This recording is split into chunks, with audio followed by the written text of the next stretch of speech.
Hello and welcome to SatTV Week, the news programme for the international satellite industry. This week, Brian Dolby talks to Mark Birchall, Managing Director of Trade Fair, about CommunicAsia. James Shortland looks at the background to Caspar's India Satellite Industry Forum. And Tricia Jones has all the launch news. But first, here's Carrie-Anne with the news headlines. Intelsat has formed an alliance with BT that expands the reach of its Intelsat 1 terrestrial network to new locations in Europe, Africa and Asia. The alliance interconnects Intelsat's MPLS-based network, which consists of fibre and points of presence located in major cities and teleports, with BT's MPLS-based global media network. The two networks will initially interconnect in New York and London. The combined offering provides a seamless end-to-end global media programming delivery solution for major broadcasters, rights owners and media distributors.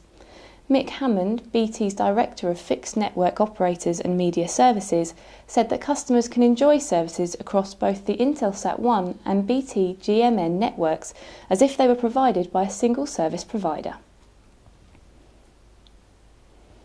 SES World Sky's new capacity deal with Axesat is aimed at meeting corporate service demand across Latin America and the Caribbean, as Axesat will utilise two transponders aboard SES's AMC-4 satellite at 67 degrees west to provide business voice, data and internet access services to companies in Colombia, Peru, Venezuela, Ecuador, Central America and the Caribbean.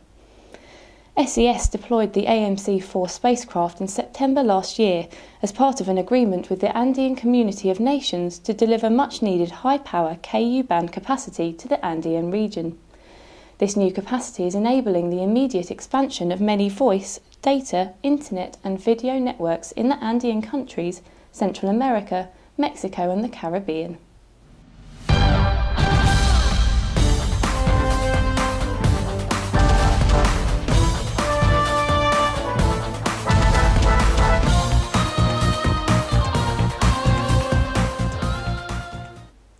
With CommunicAsia rapidly approaching, the show starts in Singapore on the 21st of June. Brian Dolby caught up with Mark Birchall, Managing Director of Trade Fair, and asked him about the UK pavilion at the show. Well, once again, as I say, we've been organising the UK pavilion for over 10 years. We organise it on behalf of Intellect, who are the major trade association for ICT and electronics. And the pavilion once again has significant subsidies from UK trade and investment. And I think you've seen growth at the moment. It's really good news for the year, isn't it? It's very encouraging. In fact, the number of events that we've been to since the beginning of the year, we have seen some growth, but certainly CommunicAsia, I think we're going to get the largest UK presence for a number of years. Now, CommunicAsia is a key exhibition for the satellite industry. What are some of the satellite companies that you're supporting? Well, we have people like Peak Communications, Elite, ETL will all be exhibiting at the show again. They're just to name a few, which really highlights, the importance of Singapore as a hub and the region itself. Do you think it's just that the world is coming out of recession, dare I predict, or there's a general upturn, I think, isn't there, in the whole market at the moment?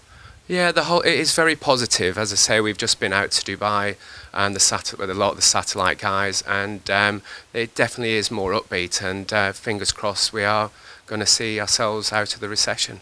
Okay, well, we'll look forward to seeing you there. Thanks for talking to SatTV Week. Thanks very much. CommunicAsia 2011. Asia's largest knowledge-based ICT platform is the most recognised one-stop knowledge platform for digital multimedia and entertainment technology.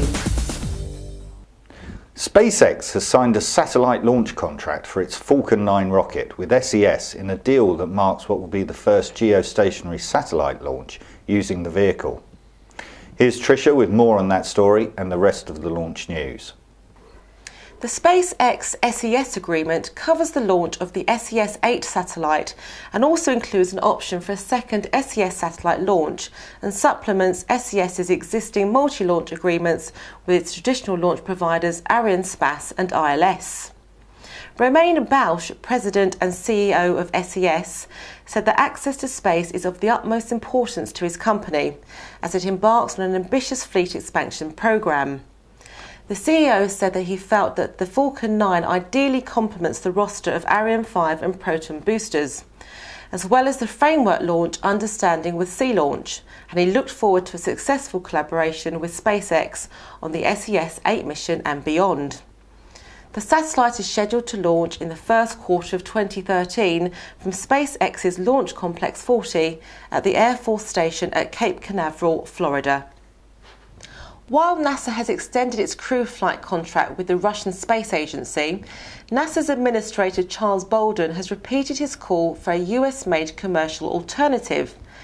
NASA has signed a $753 million modification to the current contract with Roscosmos for crew transportation from 2014 through June 2016. It covers 12 individual space station crew members. NASA has efforts underway to develop an American-made commercial capability for crew transportation and rescue services to the station following this year's retirement of the Space Shuttle fleet. Agency Administrator Charles Bolden cited this week's Soyuz contract extension as a reminder of how critically important those efforts are. The Commercial Crew Development Awards in 2010 were designed to stimulate efforts within the private sector, encouraging them to develop and demonstrate human spaceflight capabilities. The agency anticipates these systems will be available by the middle of the decade. The launcher components of Arianespace's third Ariane 5 mission of 2011 arrived this week in French Guiana, marking the first step in the preparations for a heavy lift flight with the ST-2 and GSAT-8 telecoms satellites. The components were delivered by MN Colibri, one of two sea-going roll-on, roll-off ships utilised to transport launch vehicle stages from Europe, where they are produced, to South America.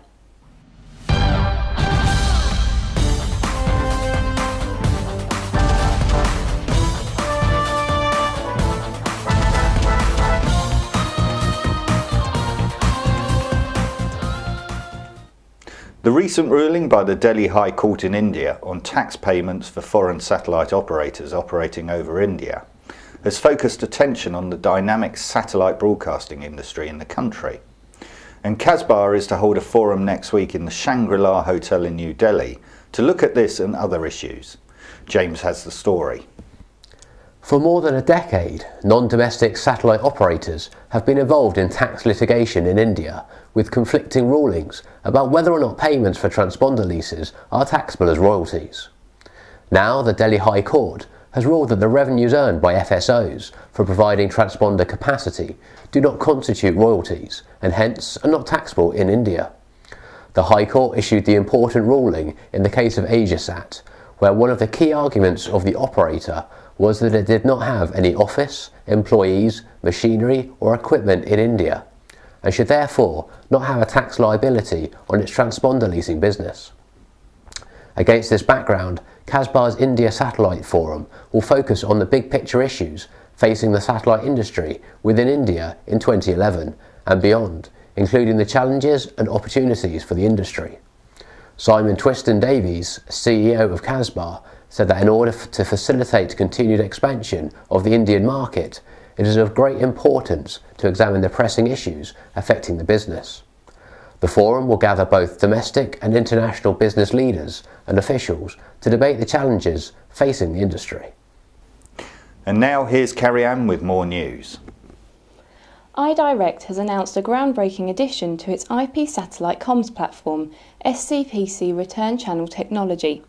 With the introduction of this technology, iDirect becomes the first manufacturer to bring TDMA and SCPC technology together. Customers can remotely upgrade any Evolution router to operate in either mode on the return channel. SCPC return can be activated to support temporary heavy traffic conditions, or it can be turned on permanently once traffic reaches a threshold where a dedicated SCPC connection is the most economical choice. Dave Bettinger, Chief Technology Officer and Senior Vice President of Engineering at iDirect, said that bringing TDMA and SCPC together is an industry breakthrough that, for the first time ever, enables service providers to offer both dedicated and shared service on a single intelligent platform. Just days before the earthquake struck Japan, the United Nations and GVF, the non-profit association of the global satellite industry, signed a memorandum of understanding to facilitate more effective use of ICTs to support the humanitarian community before, during and after disasters. Central to the agreement is implementation of the GVF Disaster Preparedness Registry, an online platform that will facilitate humanitarian organisations' efforts to sustainably leverage satellite-based systems, services and personnel for relief efforts, as well as for medium and long-term development programmes that are conducted following disasters. The registry, which is also being launched in coordination with non-government organisations and other stakeholder groups, will enable first responders to more effectively draw upon rapidly deployable communications solutions, as well as systems and services that are already operating in close proximity to disasters. And finally, Arqiva, Ziplink and Tycom were all winners at the WTA's 16th Annual Teleport Awards for Excellence Ceremony. Arqiva Broadcaster Media won the Independent Teleport Operator of the Year award. Ziplink won for its hub optimization, which allows operators to compress HTTP traffic by a factor of 1.5. And Tycom won the Corporate Social Responsibility Award for an ongoing program to support education to 10,000 schools in rural areas by installing DTH terminals and TVS. That's all for this week. Thank you for watching.